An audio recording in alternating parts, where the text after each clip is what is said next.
Thank you very much.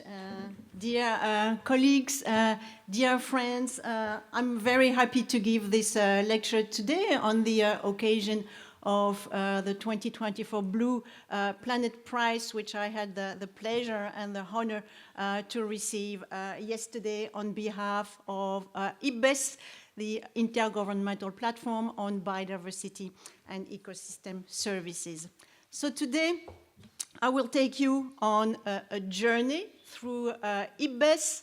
I will tell you a little bit about its history, its achievements, its impact, and also talk a little bit about the values which have presided over our journey. We will be speaking about biodiversity, that is about all life on Earth.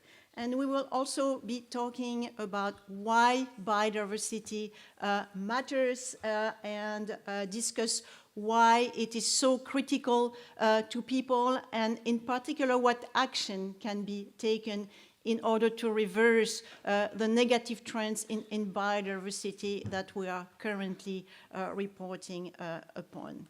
So first, let's go back a little bit and share a little bit of a history about the establishment of Ipbes.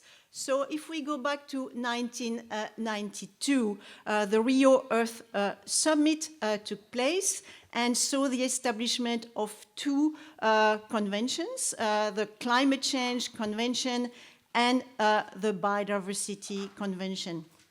And you can see here that the Climate Change Convention was able to immediately benefit from an organization called IPCC, the Intergovernmental Panel on Climate Change, which was producing already at the time some reports on climate change and is now still producing those reports where you see the increase, the progression in climate change, and now also talking about actions to mitigate climate change. Now for biodiversity, it took a little bit longer, 20 years more actually, and it's only in 2012 that an equivalent mechanism involving governments was launched, and that is Ipbes, the Intergovernmental Platform on Biodiversity and Ecosystem Services. It was strongly inspired by the Millennium Ecosystem Assessment, which was mentioned by Bob Costanza. That was an important stepping stone on the way towards the establishment of Ipbes. So, but that was a done deal in 2012. At the time, it was established by 94 governments, including Japan, and the number of members has been increasing over the years. We now have 147, and we aim to reach universal membership, which is close to 200 countries. Those are the members of the United Nations. You see our mission here. It is about strengthening knowledge foundations for better policy through science, for the conservation and sustainable use of biodiversity, long-term human well-being and sustainable development. Our offices are hosted by the government of Germany in a city called Bonn, which actually also hosts the Climate Change Convention Secretariat. So a few words about Ipbes itself now before we get into its achievements and impact. And so Ipbes produces also in response to requests from governments, just like IPCC, some reports on the state of knowledge regarding biodiversity, regarding the contributions that biodiversity provides to people, and also options for responses. And we have a number of principles to guide our journey. We want to be policy relevant and not policy prescriptive. We want to ensure credibility, relevance, and legitimacy.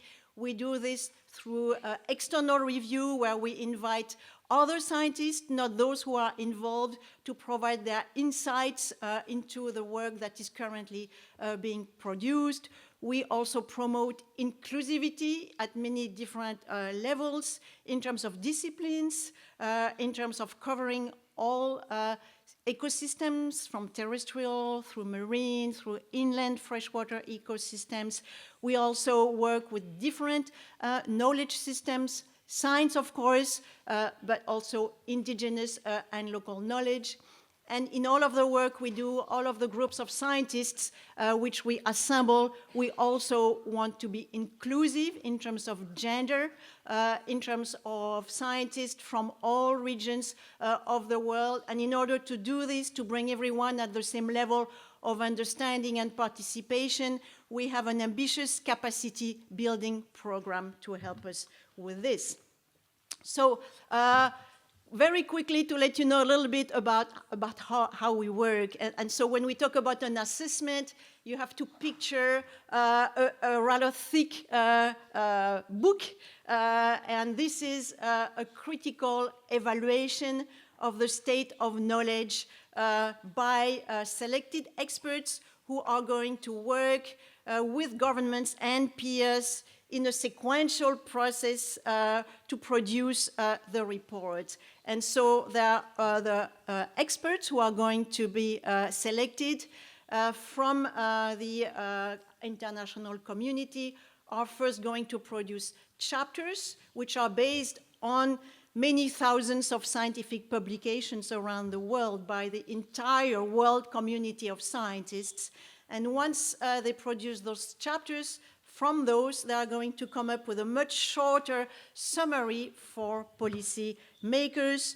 Those are like the one you see here, which is extracted from the invasive alien species assessment, come up with what we call a degree of confidence, which depends on the amount of evidence that has been found and on the level of agreement between the experts. And so we'll say it's well established, or it's established but incomplete, or it's inconclusive. And so we give a sense of how the community feels about the key findings and the gaps in knowledge that remain. So typically, governments are going to approve what we call the scoping report, which is a few pages describing the questions they have to the experts, the number of chapters, it's quite specific, that they would like to see, and for each one of the chapters, a few sentences on what these chapters should contain.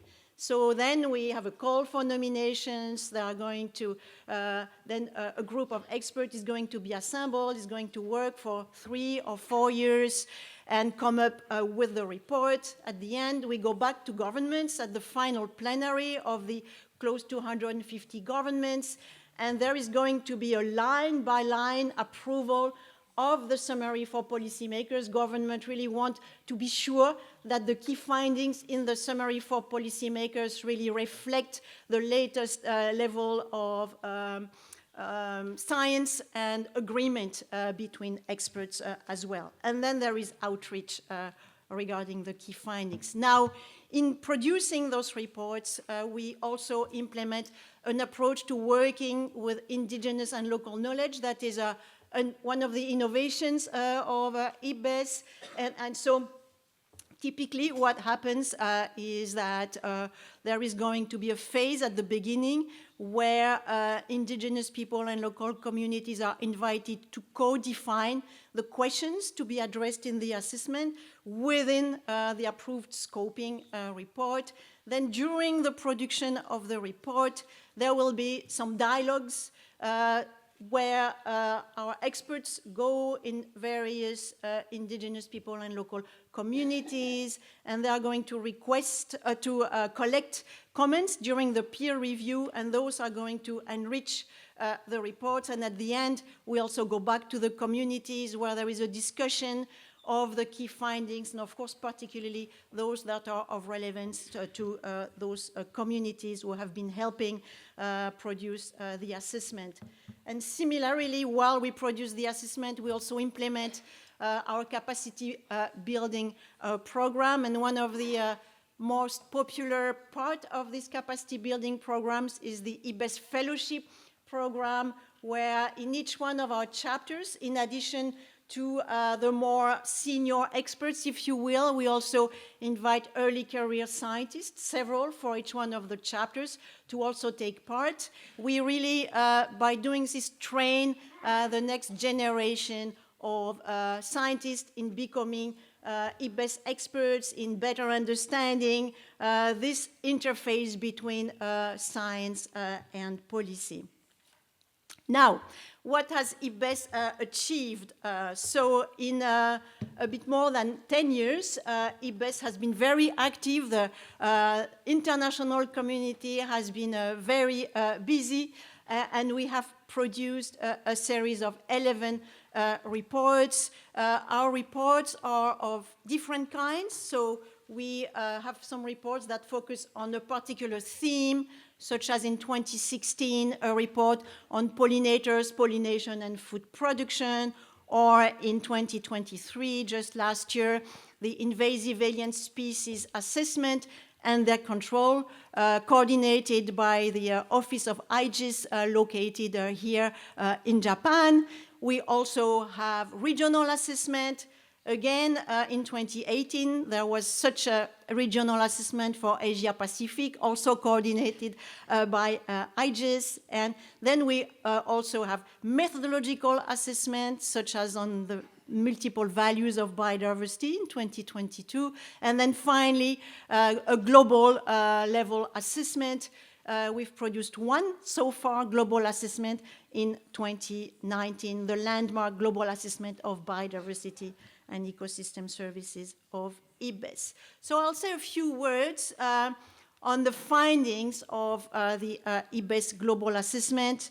The assessment came out in 2019. It was produced over 3 years. You see here the key experts who were assembled, and together with all of those who were involved, it really was a group of 500 scientists, literally from all parts of the world. They looked at more than 15,000 references. They received 20,000 individual comments, and Ipbes has to respond individually to each one of those comments, so they were very busy in doing so. And I'd like to share 8 quick conclusions from this assessment. So really the main conclusion of the Ipbes global assessment was that nature is deteriorating at a rate and scale which is unprecedented in human history, and this is due to human activities. So Ipbes, for example, said that 75% of the land area has been significantly altered. It also said that 1 million species of plants and animals are threatened with extinction out of an estimated total of about 8 million. And this number really became a little bit symbolic of this assessment and really went viral around the world. And it's still cited almost on a daily basis when people talk about the loss of biodiversity. But secondly, Ipbes showed, and again based on the work of the scientific community out there, that this loss of biodiversity, this loss of individuals within populations of species of plants and animals is affecting the capacity of ecosystems to function, and this is damaging a number of contributions that people derive from nature. 14 out of the 18 categories of nature's contributions to people have been declining over the past 50 years. All of those here, the 10 called the regulating contributions, and so this is, for example, the capacity of ecosystems to pollinate our crops, or to control climate warming, or also to regulate air quality or the quantity and quality of fresh water. All of these contributions have been declining over the past 50 years because of the deterioration of our environment. This is also the case for what Ipbes calls the non-material contributions. This is the capacity of ecosystems to provide physical, psychological experiences to give us a sense of identity, to give us a sense of place. If the place where we came from is lost, we lose a little bit of ourselves, we lose many of our values, and this is what Ipbes calls non-material contributions, and those have also been declining. The only contributions that have been increasing are the material contributions. So in other words, the food production or the energy production continue to increase at the expense of all of the other contributions from nature and functions of our ecosystems. So what to do? Which actions to take? Well, first, it is, of course, important to address the causes of the loss of biodiversity, and Ipbes defined and ranked them per order of importance as 5 direct causes. So the first one on land is land use change, such as deforestation, for example. The second cause on land, and the first in the ocean, is overfishing. The third cause is climate change, which can lead to a migration of species, but when those species can no longer move towards the pole or up in altitude in the mountains, then you can have local extinction. Pollution, number 4, particularly from agriculture, the use of pesticides, the overuse of fertilizers, which pollute our ocean, our rivers, and 5th, invasive alien species. But of course, in order to change, in order to address these direct causes, we need to change what we ourselves do, and those are called the indirect drivers. And so we need to look at our economies, we need to look at the institutions we build, at our governance, and in order to address this, we need to reflect on the values and on the behaviors that connect us to nature. We've been discussing that in the previous discussion, and this is really at the basis of everything. It's our values and our behaviors which dictate our action, which then have an impact and reflect themselves through these direct drivers.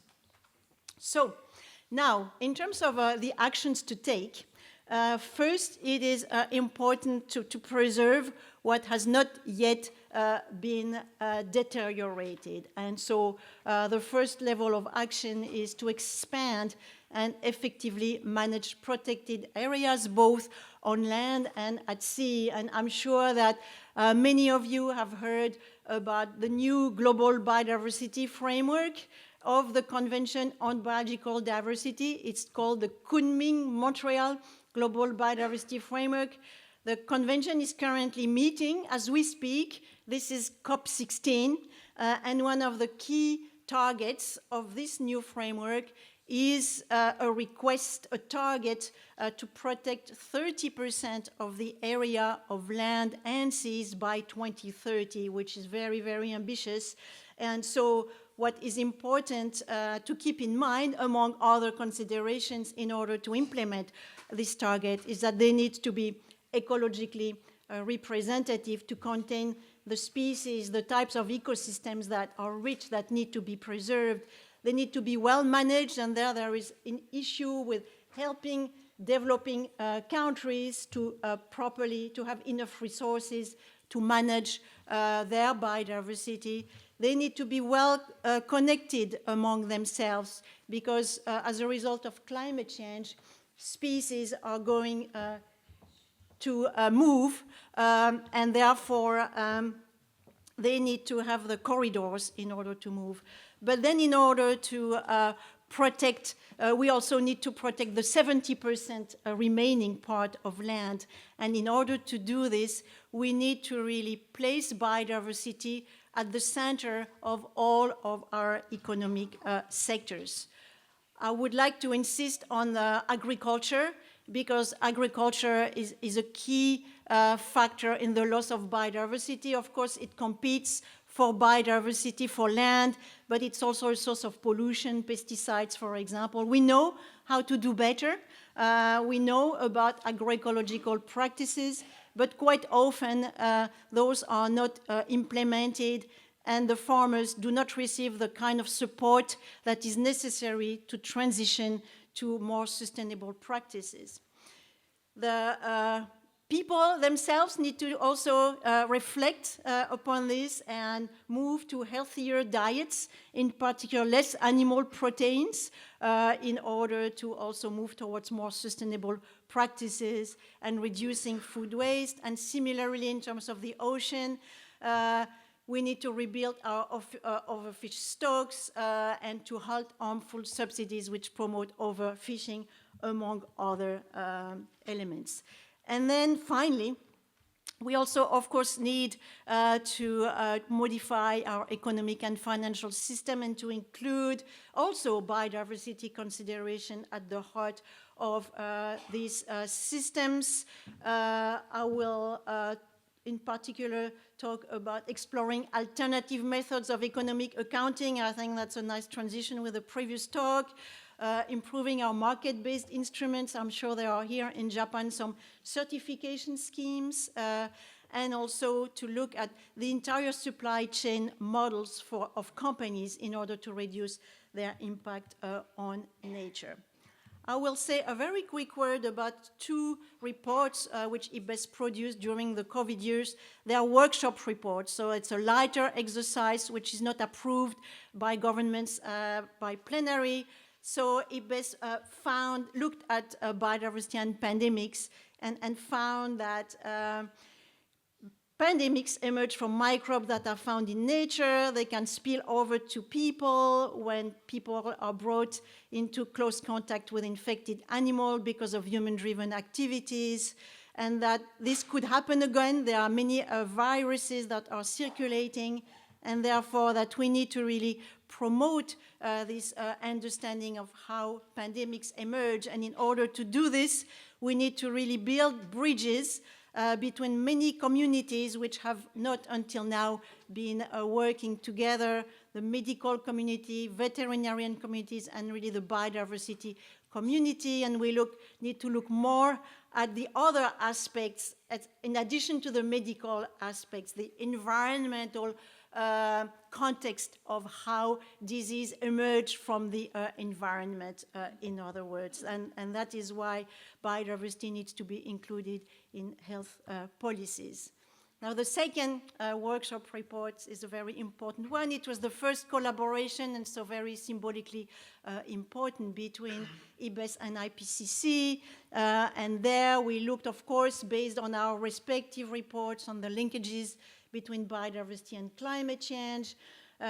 We again recalled all of the many manifestations of the impact of climate change on biodiversity. Also recalled that there are solutions which can benefit to both climate and biodiversity, the nature-based solutions, which need to be promoted. So everything that goes into protecting, restoring, or sustainably managing ecosystem is good, obviously, for biodiversity, but it is also good for climate, but that there are some measures that are taken in order to mitigate climate change, such as massive deployment of bioenergy crops or tree plantations, which can be negative for biodiversity and, in fact, also for food production, and should be discouraged. Perhaps we come back on that in the discussion. Just very quickly on the fact that Ipbes has had quite a bit of what we call reach in the press. Our global assessment, for example, received 33,000 media articles during the week that followed its release around the world in more than 160 countries, 50 languages. And something that is very important for us is that it brought the attention of new actors who until then had been very vocal in terms of climate change. And all of a sudden they realized that there is another environmental issue in addition to climate change, which is the loss of biodiversity. So we received at the time tweets from the Pope, from Greta Thunberg, from some actors. Young people started to demonstrate not only against climate change, but also against biodiversity, and they continue to do so now. And then there was a lot of impact. The Kunming-Montreal Global Biodiversity Framework, which I mentioned, is really starts by citing the Ipbes global assessment, and its entire structure is inspired from the Ipbes conceptual framework, and there are targets that speaks to many of the Ipbes reports. Perhaps one example, because I'm running out of time, we are quite proud that the World Economic Forum Global Risks Report, following the launch of the Ipbes Global Assessment, started to list biodiversity for the first time as one of the top 5 risks to businesses, and has been doing so every year since then, which then has raised the level of awareness of biodiversity within the business and biodiversity community, which is also now starting work regarding biodiversity, just like it has regarding climate change. I have some Japanese examples. Perhaps we discuss that a bit later.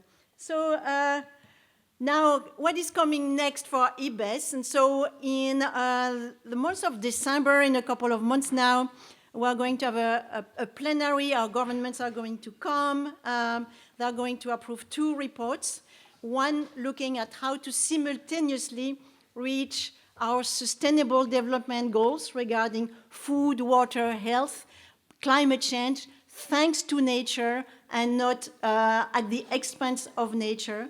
And another one, an ambitious report on how to transform the world, in a sense, so we can come back to that perhaps. And then we are also in the business of producing an assessment for the business and biodiversity communities on tools to assess the impact of various types of businesses, as well as understanding how they depend on biodiversity. So it's focusing on methods on how to do that and assessing those methods that currently exist. And we also have begun some work on monitoring assessments, again, on looking at how to really help governments put in place the kind of observing systems, the kind of infrastructure which is needed both in situ on the ground and also via satellite in order to be able to collect the type of data which they need in order to have information on their own biodiversity. So it's very complicated for some developing countries because those are quite complicated infrastructure. So there is a lot of help and capacity building which needs to be done for that.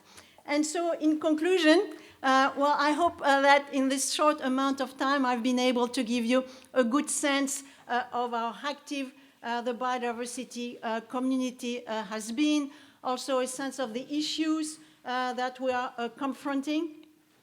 We have been encouraged to see that the level of awareness regarding biodiversity is increasing.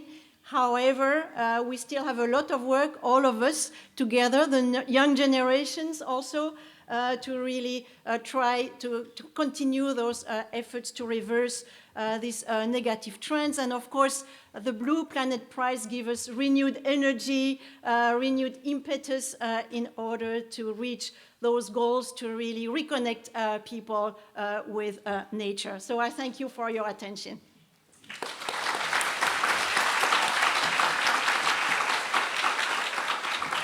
Thank you for the insightful talk, Anne.